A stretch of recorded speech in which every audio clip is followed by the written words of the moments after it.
Hello dear student, myself Pawan Kumar Wankhede, Assistant Professor, Department of Pharmacology, Indira College of Pharmacy, Nanded, going to deliver on a lecture on topic Parkinson's disease. So first we'll see the 13 by Parkinson's disease. Parkinson's disease is a neurodegenerative disease of the basal ganglia. Basal ganglia, it is the part of brain which is present in the midbrain. So simply it is the neurodegenerative disorder. It is a progressive disorder of movement that occur mainly in the elderly or the old age patient. It is occur. So simply there is a degeneration of dopaminergic neuron in the brain, and hence it shows the symptoms rigidity, tremor and dyskinesia. So this is called as the Parkinson's disease. It is the extrapyramidal motor disorder because it affect on the movement, and hence it is called as the extrapyramidal motor disorder, and it is first described by James Parkinson in 1870. Hence the name it is given Parkinson's disease. Now clinical symptoms are tremor at the rest position. Also it shows the tremor starting especially at the hand. Rigidity, muscle, our muscle become rigid. Then it is the hypokinesia. There is a hypokinesia means suppression of voluntary movement caused by the muscle rigidity. Then next symptoms, it is the defective posture and the gait, also called as the shuffling gait. In the Parkinson patient, the patient it is hard to stop, and once in progress, they cannot quickly stop or change the direction. Next symptoms, it is the dementia, means the loss of memory, in which other than the dopaminergic neuron, some other part of the brain it is involved. Hence, it causes the loss of memory. Next, it is the siluria. Because of hyperactivity of cholinergic neuron, it increases the saliva secretion, and hence it is called as the siluria. These are the symptoms of the Parkinson's disease. This is the rigidity, this is the posture, this is the mass like facial expression, forward tilt of trunk, reduced arm of swinging, this is the tremor, and this is the flex elbow and the wrist. These are the symptoms of the Parkinson's disease. Now see the etiology. The exact etiology it is not know until, but some major factor which causes the Parkinson's disease are: first one, it is the environmental factor such as the pesticides, which causes the Parkinson's disease. Next one is the genetic. The two important protein are synuclein and parkin. We will discuss later in the slide in the detail. Next one, it is the excitotoxicity. It is due to that of the excitatory neurotransmitter calcium overload through glutamate or NMDA receptor, which releases the calcium and it causes the excitotoxicity. Next one, it is the oxidative stress such as MPTP like substances which causes the oxidative stress. Next, it is the apoptosis. It is called as the programmed cell death. Next, it is the cerebral ischemia. Due to the blood supply to the brain, it is decreases, or due to the stroke, it may causes the Parkinson's disease. Next one, it is a viral encephalitis due to the viral infection, heavy metal poisoning such as copper, zinc, and then next one is the drug induced. Some antipsychotic drugs such as chlorpromazine, by blocking D2 receptor, it may causes the symptoms such as the Parkinson's disease, because in that it decreases the level of the dopamine. Next, it is a metoclopramide. It is again the which block the D2 receptor. Next drug, it is a reserpine. By blocking the reuptake mechanism, it increases the level of the dopamine. Next one, it is the neurotoxin which causes the Parkinson's disease. Such substances as MPTP like substances. MPTP means it is the 1-methyl 4-phenyl 1,2,3,6 tetrahydropyrimidine. What is the MPTP? MPTP, it is the substances contaminated in the preparation used as a heroin substitute. MPTP after by the enzyme monoamine oxidase is converted into the MPP. It is a free radical. After that, the MPP means MPTP is converted into the MPP, which is the toxic metabolite. Then it is taken up by the dopaminergic neuron by the dopamine transport system, and it inhibits the mitochondrial oxidation reaction, and hence it produces the oxidative stress. This MPTP, it causes the irreversible destruction of the nigrostriatal dopaminergic neuron, and it shows the Parkinson's like symptoms, especially in the primate, especially in the monkey. It shows the symptoms of Parkinson's disease. So this is the one environmental toxin which causes the Parkinson's disease. Next, it is the Lewy bodies, or it is called as a molecular aspect. In the genetic patient or in the hereditary transmission, the Parkinson's disease, it is associated with development of protein aggregate called as the Lewy bodies. These Lewy bodies consist of alpha synuclein. Alpha synuclein, it is the synaptic protein. After the mutation of this alpha synuclein,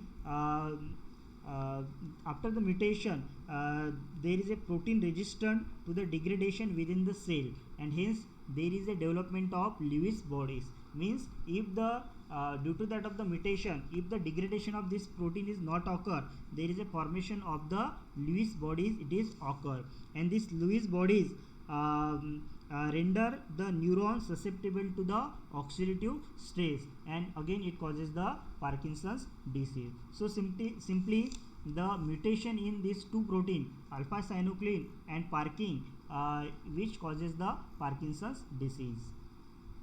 Now next one is this is the nigrostriatal pathway. This is the substantia nigra. This is the striatum. This is the striatum. This is the dopamine pathway. This is the dopamine pathway. This is called as the nigrostriatal dopamine. In the Parkinson's disease, there is a dopaminergic neuron in this area. It is degenerated, and due to that there is a decrease in level of the dopamine in the brain, and hence it causes the Parkinson's disease. Now you see the pathophysiology of Parkinson's disease by the simplified mechanism. This is the extrapyramidal motor system. This is the normal mechanism in which substantia nigra, this is the corpus striatum, this is the motor cortex. The cell bodies of dopaminergic neuron, it is present in the pars compacta, and it is goes into the corpus striatum, which releases the neurotransmitter dopamine. It acts on the D2 receptor, which is especially the inhibitory receptor. Inhibitory has a function which is attached to the cholinergic neuron. This is called as the cholinergic neuron, which releases the acetylcholine, and this is the glutamate, which is which is connected to the motor cortex, which is involved in the regular movement of our body. Now what happened in the Parkinson's disease? There is a degeneration of this dopaminergic neuron in this area, and due to that the inhibitory influence of this dopamine, it is not available, and hence there is a increasing level of this cholinergic neuron, or cholinergic activities increases, which affect this motor cortex, and hence it shows the symptoms rigidity, tremor, and dyskinesia.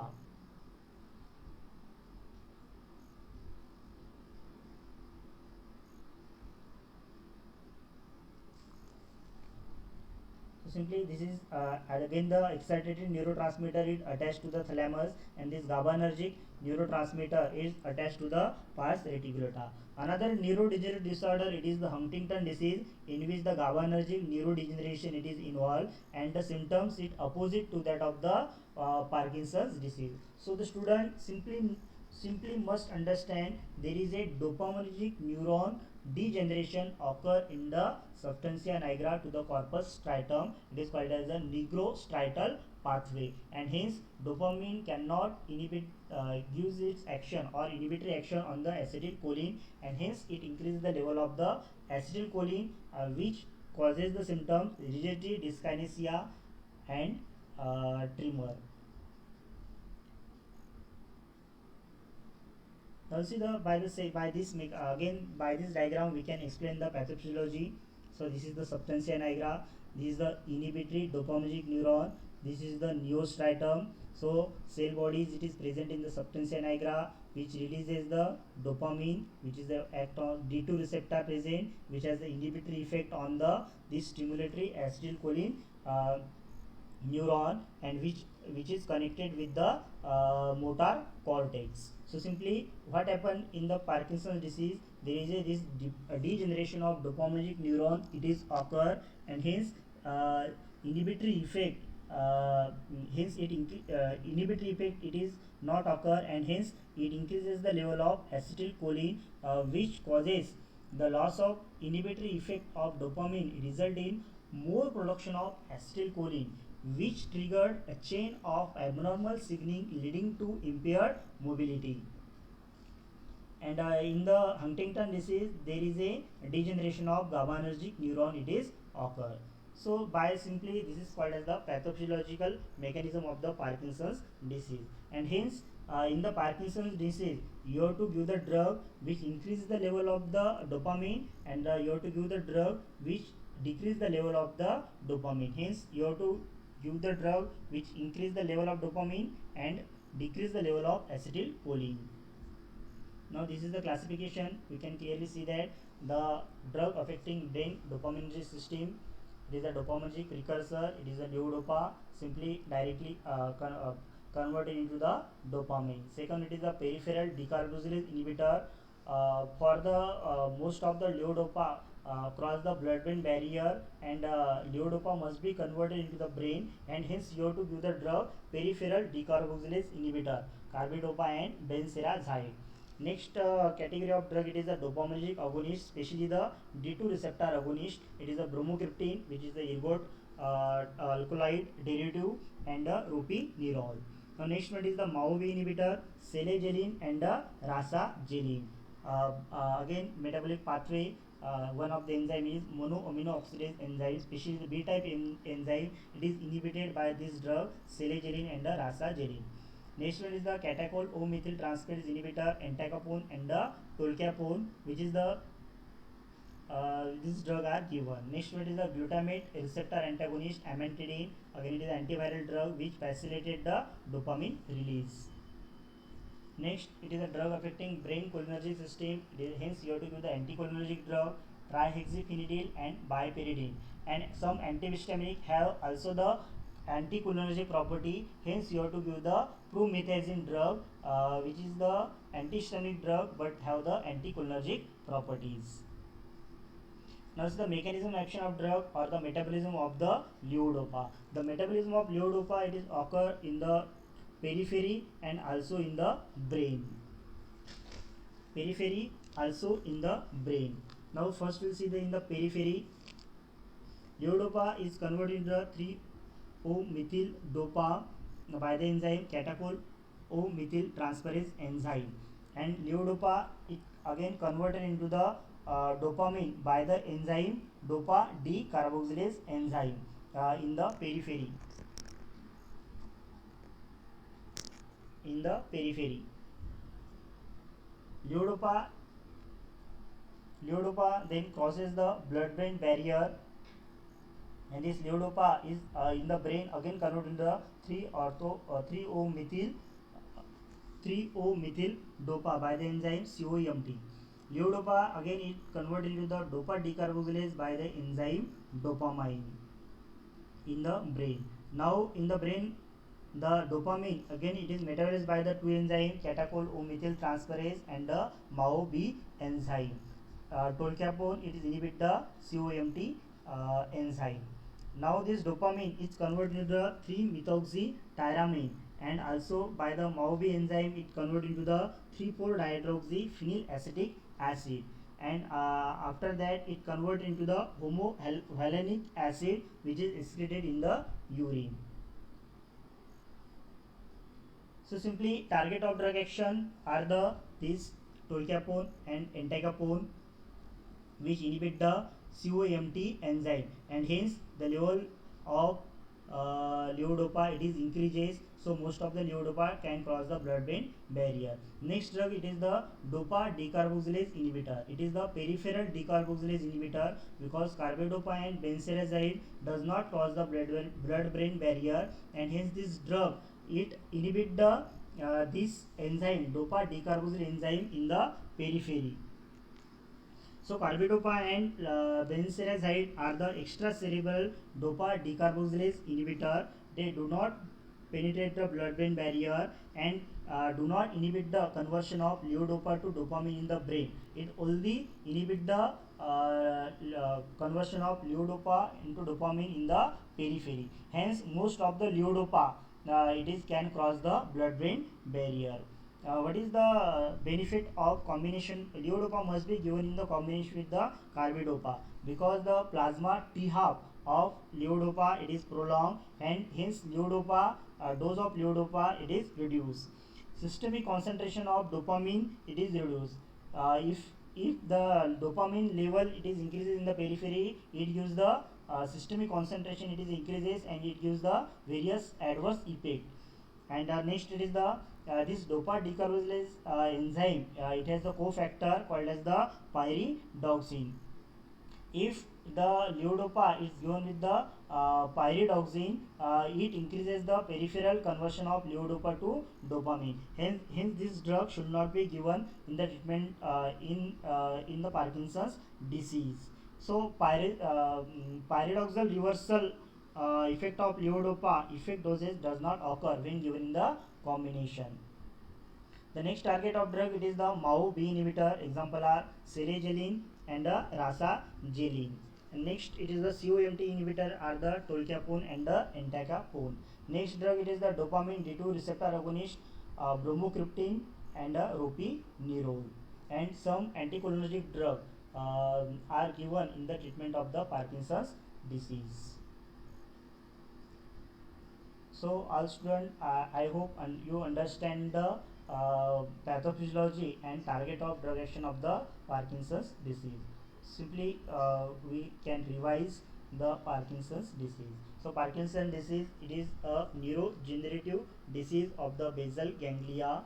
So it is the extrapyramidal motor disorder which shows the symptoms tremor, rigidity and the dyskinesia. These are the clinical symptoms. This is the symptoms of Parkinson's disease. These are the etiological factor by which the Parkinson's disease occur. Important one, it is environmental factor and the genetic factor such as synuclein. Due to the presence of Lewis bodies, it causes the degeneration of the dopaminergic neuron.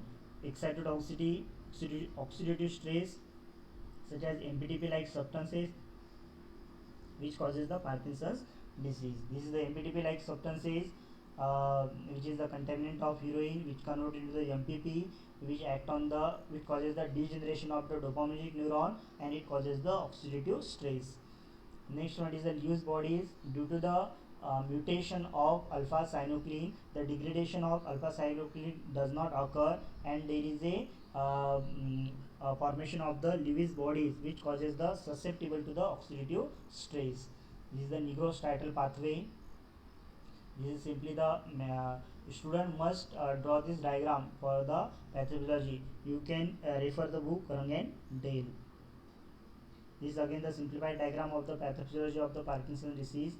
This is the classification, and this is the mechanism of some drug or the metabolism of levodopa in the brain. I hope students understand this topic Parkinson's disease. So for any disease or disorder, you must learn the pathophysiology. If you learn the pathophysiology, you are going to know the what are the target of drug action. So in this target, in the Parkinson's disease, you have to increase the level of the dopamine and decrease the level of the acetylcholine. I hope all the students understand the topic Parkinson's disease. If any query, you can ask me. Thank you.